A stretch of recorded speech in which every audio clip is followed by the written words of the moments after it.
Food is one of those things that almost always evokes good feelings and deserves to have its own international day, right? Well, it does. World Food Day is an international day celebrated every year worldwide on October 16th to commemorate the date of the founding of the United Nations Food and Agriculture Organization, or FAO for short. But what we are not going to talk about is how some amazing dishes are made and where to buy the best ingredients from. We're actually going to talk about a serious matter which is almost as old as time: hunger. The latest estimate made by FAO is that between 720 and 811 million people in the world faced hunger in 2020. Based on FAO's definition, millions of people suffer as a result of hunger and food insecurity. That is, even when they do have enough food, they're not sure for how long they'll have access to it. Now, FAO was founded in 1945 as a gesture of goodwill by powerful countries to show how responsible and caring they are.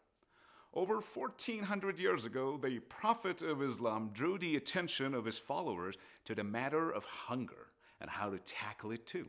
For instance, we got fasting during Ramadan that teaches compassion for the poor who are forced to go hungry because they do not have enough food. Fasting is not dieting, mind you. It is a religious practice that, along with all its primary spiritual goals, reminds Muslims what it is like to go hungry.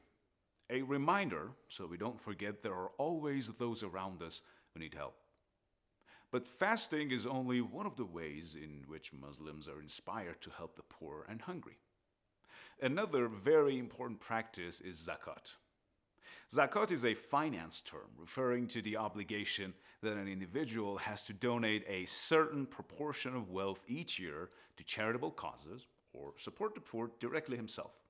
The Quran says, "And whatever you spend, he will replace it, and he is the best of the providers." One of the actions which is most emphasized in Islam is feeding other people. Islam tries to encourage people to feed the poor and needy on lots of religious occasions.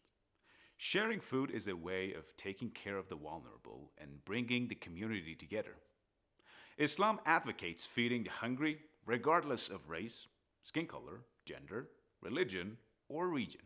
So I'm going to leave you with this hadith from the Prophet.